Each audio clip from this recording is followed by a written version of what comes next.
Hello दोस्तों, मेरा नाम है धीरेन्द्र और आप देख रहे हैं कॉमिक्स एनिमल। दोस्तों, बहुत समय के बाद आज एक ऐसी नई कॉमिक बुक हाथ लगी है जिसका ये रिव्यू वीडियो मैं आज बना तो रहा हूँ, बट मुझे इसका इंट्रोडक्शन देने का बिल्कुल भी मन नहीं है। बल्कि मैं चाहता हूँ कि मैं आपको स्ट्रेट अवे पहले एक कॉमिक बुक दिखा दूँ और साथ ही साथ इसके बारे में बात करता चलूँ। कथामृत की तरफ से आई इस कॉमिक बुक का नाम है रामचमदग्नि। दे से नेवर जज a book by its cover, लेकिन यहाँ अगर आप कवर आर्ट और बिल्ड के हिसाब से इस ग्राफिक नॉवल को जज करेंगे तो चलेगा। हार्ड कवर में उपलब्ध कथामृत की ये दूसरी पेशकश लाजवाब दिख रही है। आपके हाथों में जब कोई नई कॉमिक बुक आती है तो जाहिर सी बात है उसका फ्रंट और बैक कवर, उसकी जो अपील है वो आप महसूस करते हैं। और चूंकि ये हार्ड कवर में आई है तो इसकी स्पाइन भी यहाँ देखिए काफ़ी बढ़िया दिख रही है, इस तरफ ध्यान अपने आप चला जाता है। आइए अब एक नज़र हम क्विकली डाल लेते हैं इस कॉमिक बुक की क्रिएटिव टीम पर। आर्टिस्ट की बात करें तो यहाँ पूरी एक आर्मी नज़र आएगी आपको आर्टिस्ट की। उनके नाम मैं आपको बता दूं, निशांत खरे, अब्दुल रशीद, सदिया खातून, अनूप रामदे और सुब्रता मान्ना। राइटर हैं राहुल सिंह सिद्धू और प्रोड्यूसर हैं विवेक सिंह सिद्धू। बाकी स्पेशल थैंक्स देने वालों का भी यहाँ पे भरमार नज़र आएगी। चलिए अब आगे बढ़ते हैं कहानी की तरफ। स्टोरी की बात करूँ दोस्तों तो कहानी बहुत ही सिंपल है पर इंटरेस्टिंग है इसकी स्टोरी टेलिंग का अंदाज़। माँ रेणुका और पिता ऋषि जमदग्नि की संतान भगवान परशुराम की एक कहानी अपने मिनिमल डायलॉग्स और इम्प्रेसिव विजुअल्स के जरिए बताई गई है। भगवान परशुराम इनकी जो पहली कॉमिक बुक आई थी उसमें दिखाया गया था कि कैसे परशुराम ने पृथ्वी को 21 बार शत्रु से शून्य किया था। लेकिन यहाँ इस नई कॉमिक बुक में उनकी लाइफ के शुरुआती 20-25 सालों पर फोकस किया गया है। कैसे वो बचपन से ही एक तेज बुद्धि वाले, जिज्ञासु और योगिक प्रवृत्ति वाले इंसान थे। उनकी दृढ़ इच्छा शक्ति, अपने गुरुओं के प्रति समर्पण और निरंतर बेहतर करने की आकांक्षा के चलते ही वो महानता की तरफ अग्रसर हुए। इस पूरी कहानी को 7 अध्यायों में परोसा गया है। इकलौता सवाल जो मन में रह गया वो ये था कि कैसे परशुराम इतने शॉर्ट टेम्पर्ड बने, क्योंकि through out the comic book उनको एक स्ट्रॉन्ग विल्ड पर्सन के तौर पर दिखाया गया है। उनमें एक एक्सप्लोरर को दिखाया गया है, अपने ईश्वर, अपने गुरु से मिलने की उनकी जो तीव्र इच्छा उनमें दिखती है। बट इन सबके लिए वो कहीं भी अधीर नहीं दिखते हैं, बल्कि तप करते हैं, स्वयं को शारीरिक पीड़ा देते हैं। तो बस यही एक क्लैरिटी नहीं मिल पाती। मे भी आगे चलकर किसी कहानी में इस बात पर प्रकाश डाला जाए, बट यहाँ इस पूरी कॉमिक बुक में वो एक बहुत ही देवतुल्य इम्प्रेसिव किरदार के तौर पर उभरते हैं। कहीं भी उनके व्यक्तित्व में कोई त्रुटि नज़र नहीं आती है। आर्टवर्क की बात करता हूँ दोस्तों, क्योंकि इस पूरी कॉमिक बुक का मुख्य आकर्षण इसका आर्टवर्क ही है। इसे बहुत ही सहजता और दक्षता के साथ दर्शाया गया है। बाल्यकाल से ही परशुराम जी को बहुत ही प्रतिभावान, परिश्रमी और ज्ञान के प्रति लालायित दिखाया गया है।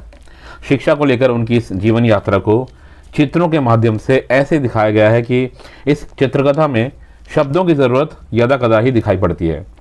सबसे अच्छी बात ये लगी दोस्तों कि प्रकृति की कठोरता को बहुत अच्छे से दिखाया गया है। फिर चाहे वो घने जंगलों का भयावह माहौल हो, पहाड़ों के दुर्गम रास्ते हो या फिर बर्फीले मौसम से उत्पन्न हुई विषम परिस्थितियां, इन सब बातों को बड़ी ही खूबसूरती के साथ प्रस्तुत किया गया है। मज़े की बात तो ये है कि 5 आर्टिस्ट ने मिलकर इसका आर्टवर्क तैयार किया है, पर सरप्राइजिंगली आर्टवर्क में एक निरंतरता देखने को मिलती है। ऐसा लगता है मानो एक ही व्यक्ति ने ये पूरी कॉमिक बुक को बनाया है। विजुअल्स इतने स्ट्रांग हैं कि पेजेस पलटते हुए आपको ऐसी फीलिंग आती है कि मानो आप एक एनिमेशन मूवी देख रहे हो। हाँ, आपको फर्स्ट कॉमिक बुक के कंपैरिजन में इसमें एक्शन कम देखने को मिलेगा, बट ये कहानी परशुराम द वॉरियर के बारे में है भी नहीं। ये बात करती है उनके संघर्ष की, उनके ग्रोइंग अप ईयर्स की और उनकी ज्ञान प्राप्ति को लेकर जो तपस्या थी उसकी। फुल टू पैसा वसूल आर्टवर्क आपको यहाँ पर देखने को मिलेगा। ये जो 7 अध्याय मतलब 7 चैप्टर्स के बीच इसको दिखाया गया इस पूरी कहानी को, एक से बढ़कर एक ब्रेथ टेकिंग विजुअल्स आपको इसमें देखने को मिलेंगे। इसीलिए मैं आपको इस भाग में कोई अपना फेवरेट आर्टवर्क नहीं दिखा रहा हूँ, क्योंकि वो कहना ठीक नहीं होगा। हर एक पेज में आपको कुछ ना कुछ ऐसे पैनल्स दिख जाएंगे जो आपको पसंद आएंगे, आपके दिल को छू जाएंगे। तो ऐसे में कुछ 3-4 पैनल्स शॉर्टलिस्ट करके दिखाने का कोई मतलब नहीं है। अब जैसे यहाँ देख लीजिए, भगवान शंकर अपने भक्त राम को परशु प्रदान कर रहे हैं और यहाँ पे युद्ध एक निर्णायक मोड़ पर पहुँचता हुआ दिखाया गया है। बहुत ही शानदार तरीके से इस आर्टवर्क को बनाया गया है, जो फिर से एक बार ये प्रूव करता है कि a picture is worth 1000 words. Quickly बात करते हैं साइज, प्राइस, नॉवेल्टी और पेजेस की। तो मैंने क्विकली इसका पिछला पार्ट ले लिया है एक कंपैरिजन के लिए। भगवान परशुराम का जो फर्स्ट पार्ट आया था, तो दोनों को साथ में रखा है। तो जैसे कि आप देख सकते हैं दोस्तों, टॉप एंड से अगर आप देखें तो जो नई वाली कॉमिक बुक है वो थोड़ी सी बड़ी है इसकी पिछली ऑफरिंग से। सो एक इनकन्सिस्टेंसी यहाँ पर है, ये स्टैंडर्डाइज नहीं कर पाए हैं अभी तक इस के साइज़ को। प्राइस की बात करें तो ₹499 में ये उपलब्ध है, और इसमें पेजेस अगर हम देखें तो total 124 pages worth of pleasure आपको इसमें मिलेगा। पिछली कॉमिक बुक के कंपैरिजन में हम देखें तो उसमें 186 पेजेस से वो कहानी थोड़ी बड़ी थी, यहाँ पेजेस थोड़े कम मिलते हैं, लेकिन जितने भी हैं बहुत ही उम्दा पेजेस हैं। चलिए अब बात करूंगा अपने फाइनल वर्डिक्ट की। तो दोस्तों, हार्ड कवर में अवेलेबल ये comic book absolutely must have है, इसे आप ज़रूर खरीदें। देखिए, कथामृत ने अपनी फर्स्ट ऑफरिंग से ही एक स्ट्रॉन्ग इंप्रेशन क्रिएट कर लिया था, और ये जो उनकी दूसरी ऑफरिंग है ये उनकी ब्रांड इमेज को और मजबूत बनाती है। फिर चाहे वो ओवरऑल टच एंड फील की बात हो, विजुअल्स के माध्यम से इंप्रेसिव स्टोरी टेलिंग की बात हो, या फिर प्रोडक्ट क्वालिटी की बात ही क्यों ना हो। हाँ, इकलौती खामी अगर मैं पॉइंट आउट करूं तो वो ये है कि फ्रीक्वेंसी कुछ ठीक हो सकती है।